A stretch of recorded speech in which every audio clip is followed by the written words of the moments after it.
स्वागत है आप लोग का आपके अपने चैनल द ट्रैवल लाइन पे। आज है एक नया दिन और होगी एक नए सफ़र की शुरुआत। आज के सफ़र में चलेंगे हम लोग सिखों के सबसे पवित्र और सबसे कठिन यात्रा मार्ग हेमकुंड साहिब गुरुद्वारे की ट्रैकिंग पे। इस यात्रा की एक्चुअल ट्रैकिंग गोविंद घाट से स्टार्ट हो जाती है। गोविंद घाट से आपको 10 किलोमीटर की ट्रैकिंग करके पहुंचना है घांगड़िया। फिर घांगड़िया में स्टे करने के बाद कल अर्ली मॉर्निंग में आपको फिर निकलनी पड़ेगी यहाँ से हेमकुंड साहिब के लिए, जो कि करीब पड़ती है 6 से 7 किलोमीटर की दूरी पे। तो टोटल वन वे में आपको पड़ रहा है 16 किलोमीटर की डिस्टेंस और आपको ट्रैक करके जाना है 12,500 फीट की ऊंचाई पे, जहाँ पर स्थित है विश्व प्रसिद्ध हेमकुंड साहिब गुरुद्वारा। तो 2 वे में आप मान सकते हो कि करीब 32 किलोमीटर की डिस्टेंस जो है आपको कवर करनी है इस यात्रा के दौरान। अगर स्टार्टिंग से यहाँ तक पहुँचने की बात करें तो सबसे नियरेस्ट रेलवे स्टेशन ऋषिकेश की है। ऋषिकेश में आपको अर्ली मॉर्निंग में बस मिल जाएगी, जिस बस को पकड़ के आप पहुँच जाना है आपको जोशीमठ तक। जोशीमठ से छोटी गाड़ी फिर करनी है, आप पहुँच जानी है यहाँ से गोविंद घाट।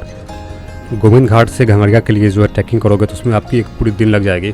तो मैंने ना उसकी एक सेपरेट वीडियो बना के डाल दी है यहाँ पे यूट्यूब पे, तो आप उसे देख सकते हो। और फिलहाल चलते हैं स्ट्रेट टू घांगड़िया। घांगड़िया पहाड़ों के बीच में बसा हुआ एक छोटा सा हैमलेट है, जो बेसिकली कंबाइंड बेस कैंप की काम करती है हेमकुंड साहिब ट्रैक के लिए और साथ ही फूलों की घाटी ट्रैक के लिए भी। ये मात्र साल के 4 महीने खुली रहती है। Rest of year it is fully covered by snow and ice. So यहाँ आने से पहले इस बात का ध्यान रखिए कि मात्र 4 महीने की विंडो आपके पास में है, जो कि स्टार्ट होती है जून से लेकर सितंबर तक। और सितंबर के बाद धीरे धीरे करके जितने भी होटल्स का ओनर है वो सारे अपने होटल्स में लॉक करके नीचे गोविंद घाट की तरफ जो है लौट आते हैं। तो आपकी प्लानिंग जो होगी इसी के अकॉर्डिंग बनानी है। घांगड़िया के मौसम की बात करें तो दिन का मौसम काफ़ी सुहाना रहता है। आप एक शर्ट और अंदर में इनर डाल के भी काम चला सकते हो, पर रात में आपको फ्रीकिंग कोल्ड का सामना करना पड़ेगा। But that moment you will be in you cosy blankets, so tension की कोई बात नहीं है। हाँ, सुबह में आपको नहाने के लिए हॉट वाटर बकेट की ज़रूरत पड़ेगी, जिसके लिए आपके होटल ओनर आपसे 50 रुपीज़ पर बकेट चार्ज करेंगे। और यही बात मुझे नहीं पता था, मुझे लगा कि होटल की तरफ से जो है कम्प्लीमेंट्री सर्विस है। और मैंने नहाने के लिए करीब 1, 2, 3, 4 बाल्टी जो है खर्च कर दिए एक दिन में। और शाम के समय जब उसका स्टाफ आता है बिल लेके, तो उसने बोला कि सर 200 रुपये आपके खाने के हुए और 200 रुपये पानी के। तो मैंने बोला यार 20 रुपये की बोतल आती है पानी की, कम से कम 30 रुपीज़ लो, बहुत हो गए, ये 200 रुपये कैसे ले सकते हो? तो उसने बताया नहीं, ये 200 रुपये जो है आपके नहाने का पानी का है। और ये सुनने के बाद तीनों लोग में सन्नाटा सा छा गया। और पैसे पेड करने के बाद मैंने निश्चय किया कि मुझे अगले 3 दिनों तक बिल्कुल भी नहीं नहाना है। सब लोग आ रहे हैं साथ साथ में। इस ट्रैक में अकेले ना करें ट्रैकिंग, यहाँ पे साथ में ग्रुप ही अच्छा रहता है। यहाँ पे थोड़ी टफ है, कोई तरह की दिक्कत होगी, लोग साथ में रहेंगे तो फिर रेस्क्यू वगैरह चीज़ें हो सकती है। बहुत अच्छा एटमॉस्फेयर है यहाँ पे, क्लाइमेट भी अच्छी है। टेम्परेचर ऐसी है कि चढ़ने के समय जो गर्मी लगती है वो गर्मी का एहसास आपको यहाँ पे नहीं होगा, उतनी अच्छी हवा चल रही है। हेमकुंड साहिब की ट्रैकिंग रियली में टफ है, काफ़ी ज़्यादा खड़ी चढ़ाई मिल रही है यहाँ पे। तो जितना हो सके आराम करते हुए धीरे धीरे चलें और मेंटली स्ट्रॉन्ग रहे। फिजिकली से ज़्यादा मेंटली स्ट्रॉन्ग रहना है, मोटिवेटेड रहना है कि मुझे ट्रैक करनी है। तो मैंने बहुत लोगों को देखा है कि आधे रास्ते से लौटते हुए, ये देख लो सामने। कैसा फील हो रहा है अभी? बहुत हार्ड है। हार्ड है ना? बहुत हार्ड है। इसलिए आप थोड़ा थोड़ा रेस्ट ले रहे हो? जरूरी है भाई, फिटनेस बहुत के लिए फिटनेस पहले जरूरी है। पहले 1 मंथ से पहले फिटनेस जो है इम्प्रूव किया जाए, उसके बाद ट्रैकिंग बढ़ना चाहिए क्या? हर रोज 5 किलोमीटर्स रनिंग या वॉकिंग करना चाहिए। आप लोग आ गए ट्रैक करके? अच्छा, वापस आ गए ट्रैक करके? नहीं, रास्ते से। अच्छा, कितनी दूरी हो गई यहाँ से अभी? अभी तो बहुत दूर है। बहुत लोग रास्ते से लौट रहे हैं अभी, दोनों लोग जो है वो हो नहीं पाता। हाँ, लौट जाते हैं। बहुत लोग वापस जाते हैं, लेकिन आप दोनों साथ में, तुमको पता है कि लेकर छोड़ोगे हमको ऊपर तक। देख के लगा है आप लोग को टफ बंदे हो। यहाँ वैसे भी जब फेस्टिवल होता है ना इनका, हाँ, बहुत लोग ऐसे ही वापस चले जाते हैं। अच्छा, यहाँ तक आते हैं, नीचे तक या तो जोर लगा के।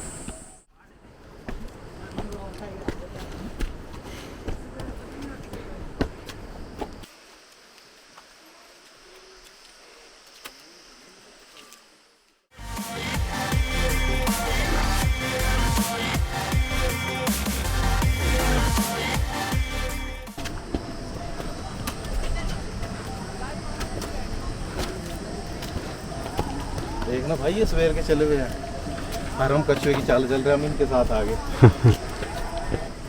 अच्छा, लोग मॉर्निंग में निकले थे? हाँ, ये तो मेरे बहुत टाइम पहले से निकले। अच्छा, अभी तक? अच्छा, एंजॉय करते हुए जा रहे हैं रुक के। ठीक है, ये भी आदमी मॉर्निंग में निकले आराम करते हुए जाए, हाथ में थोड़ा कम होगा।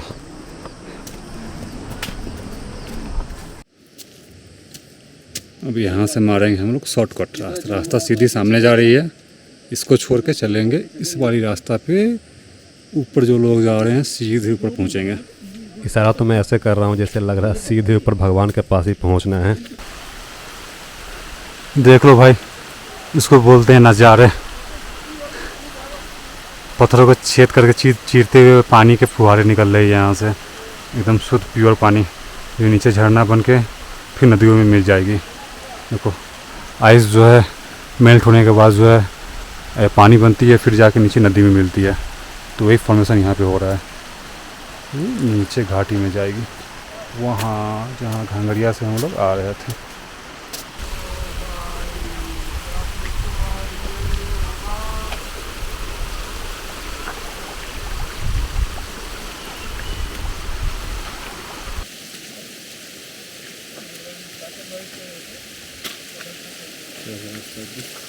पानी ले ले तुम।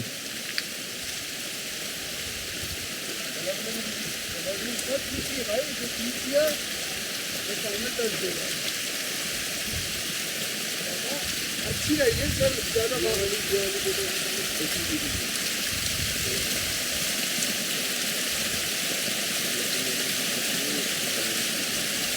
अरे मैं पी रहा था बटन का।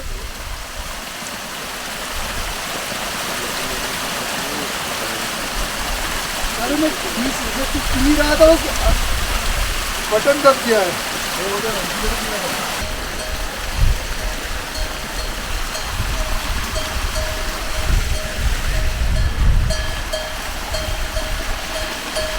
भाई फोटो लेकर वीडियो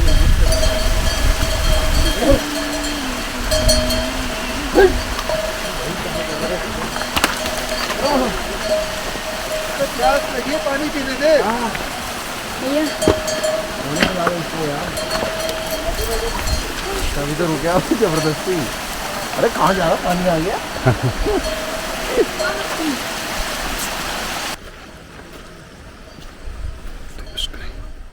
मुश्किल से 2 मिनट पहले यहाँ पे पूरे एरिया को ने क्लाउड ने कवर कर लिया था, एकदम धुंध टाइप में छा गई थी। और 2 मिनट बाद अभी एकदम धूप निकल आई है, एकदम सन सामने नज़र आ रहा है एकदम। अब ऐसा नहीं है कि 2 मिनट कल फिर से वर्षा चालू हो जाए, कौन जानता है कब क्या हो जाए। लैंड है, मिथिकल लैंड है, मैजिकल लैंड है, तो यहाँ पे कुछ भी हो सकता है।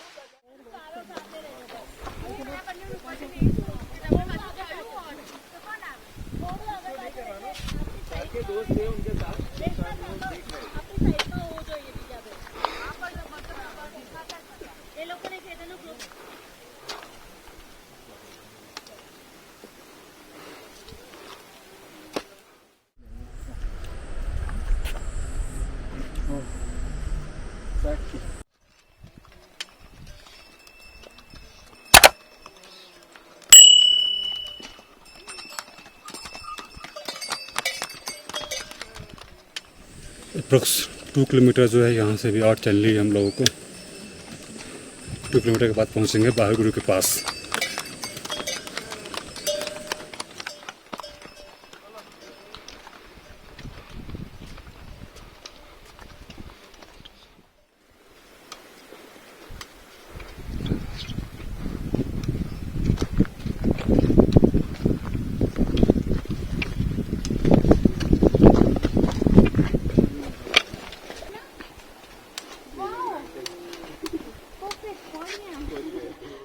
थोड़ी सी दूर और रही, वो देखो ऊपर में एकदम टॉप पे एक घर की तरह जो है डिजाइन नजर आ रही होगी।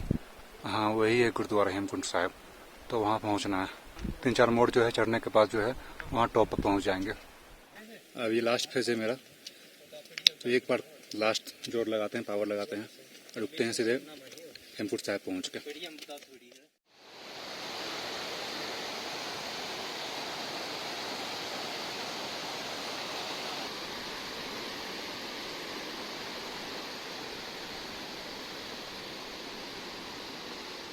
लो जी, आ गए हैं हम हेमकुंड साहिब गुरुद्वारा के पास में। इतनी लंबी जर्नी के बाद डेस्टिनेशन सामने हो तो एक बहुत अच्छी फीलिंग्स आती है। आखिर इसी के लिए तो करीब 4 घंटे से हम लोग पहाड़ पे ट्रैकिंग कर रहे थे। और सामने में है हेमकुंड साहिब, उसके आगे है पवित्र लेक। लेक के पास चलते हैं पहले।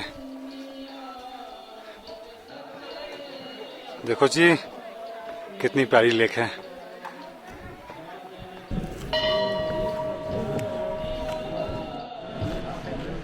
पानी बहुत ठंडी है लेक की, आइस की तरह।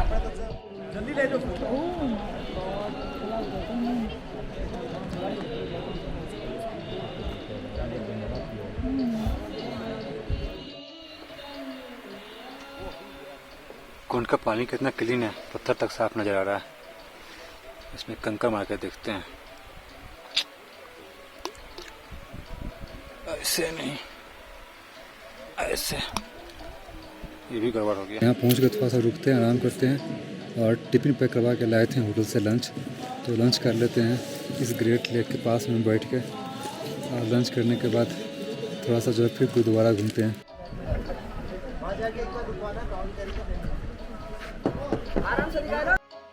लेक हज़ारों साल से यहाँ पे विद्यमान हो गया, कैसे बनी होगी ये, और पूरी पहाड़ी के बीच में है। चारों तरफ जो है बड़ी बड़ी हिमालय के पहाड़ी है, हाँ?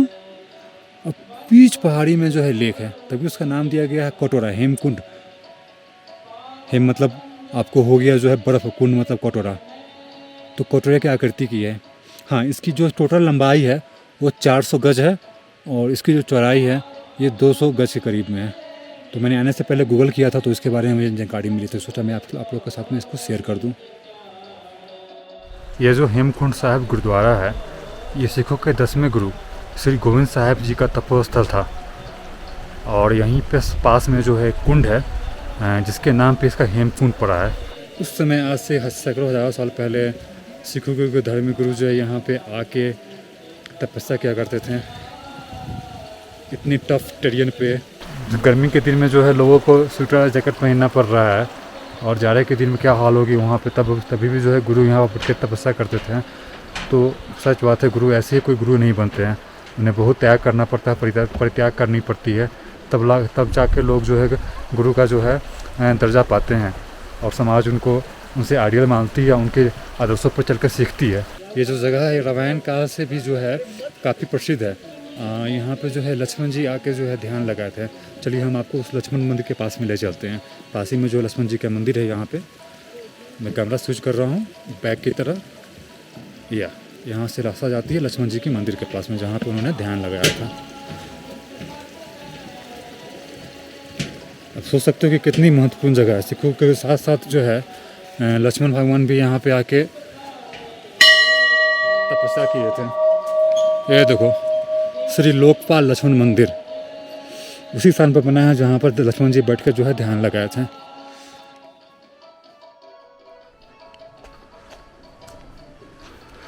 बैड लक कोरोना की वजह से जो है ये भी जो है बंद चल रहा है। इसी के लिए कभी कभी चाइना का बहुत सारा गाली देने का मन करता है हमको।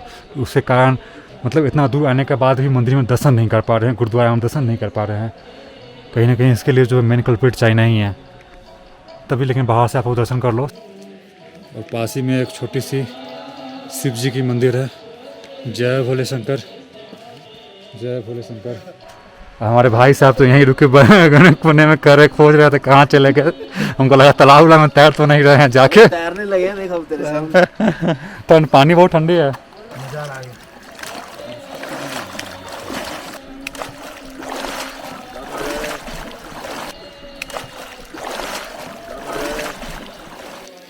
सोचे थे लेक किनारे आके सोना पड़ेगा, नसीब वाले को मिलता है ये मौका गुरु के लेक के पास में सोने का।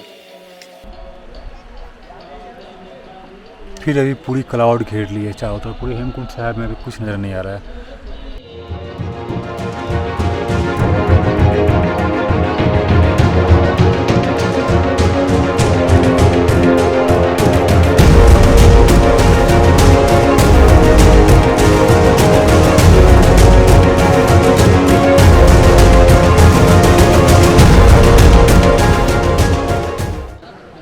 ये जो गुरुद्वारा है चारों तरफ से जो है पहाड़ से घिरी हुई है एकदम। देखो चारों तरफ से पहाड़ ही पहाड़, ग्लेशियर ही ग्लेशियर नज़र आते हैं यहाँ पे। और बीच में जो है गुरुद्वारा है, साथ में एक लक्ष्मण मंदिर है और ये हेमकुंड लेक, इसमें जो है बहुत ही सकेट पवित्र लेक है सिखों के लिए ये। देखो हमारे पीछे जो पहाड़ नज़र आ रहा है वहाँ पे, हाँ एकदम पीक सामने में क्लाउड है, तो उस पहाड़ पे जो है ब्रह्म कमल के फूल अभी इस मौसम में जो खिले रहते हैं। ब्रह्म कमल बहुत ही पवित्र जो है एक फूल होती है। ऐसा मान्यता है कि इस पर जो है ब्रह्मा जी इस पर जो है बैठते थे, उनका आसन था ब्रह्म कमल का, तो वो सामने जो है उस वाले पहाड़ पर चोटी पे जो है खिली हुई है। तो जो भी टूरिस्ट आते हैं यहाँ पे उनका सपना होता है कि ब्रह्म कमल को पास से देखें। तो अभी चलते हैं, अभी देखो क्लाउड हो गया, अभी आपको कुछ नज़र नहीं आ रहा होगा पूरा का पूरा वहाँ पे। अब देखो तुरंत क्लाउड हो गया, बात करते करते भी अभी हम लोग बात ही कर रहे थे पूरी, अब वो पहाड़ साफ मुझे भी नज़र नहीं आ रही है, एकदम धुंधली हो गई है। तो चलते हैं अभी पहाड़ पे हम और चढ़ के और ब्रह्म कमल को जो है पास से देखते हैं। ब्रह्म कमल फूल देखने का रास्ता बहुत टफ है, तो बहुत ध्यान से चले। यहाँ पे देखो सिर्फ पत्थर ही पत्थर है, आपको इस पत्थरों से होके गुजरना है। देख लो कोई रास्ता कोई ट्रैकिंग नहीं, तो ध्यान रहे कि थोड़ा सा ये पैर फिसला या गिरे आप तो डायरेक्ट ब्रह्म कमल के चक्कर में पहुंच जाइएगा ब्रह्मा जी के पास में ऊपर, तो ध्यान रहे।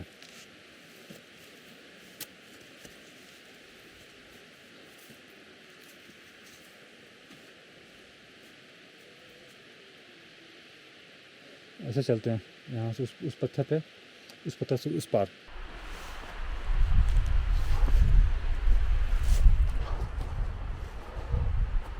हाँ अरे बाप रे, वहाँ से आ रहे हैं, वहाँ से उस पहाड़ी से, उतना नीचे से आ रहे हैं उस पहाड़ी से।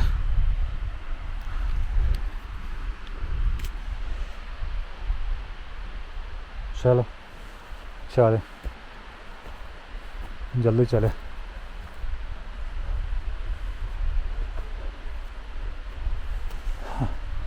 इतनी ऊंचाई पर रस्सी कहाँ से आ गई।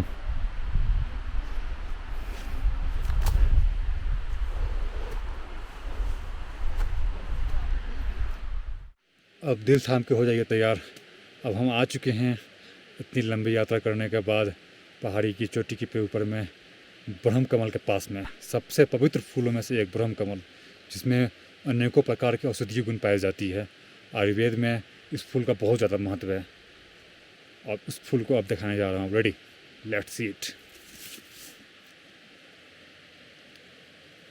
ये है ब्रह्म कमल, जो कि इसी हिमालय की इसी रेंज की इसी पहाड़ी पर जो है मिलती है। एक वो भंवरा जो है उसके अंदर जा रहा है। जय हो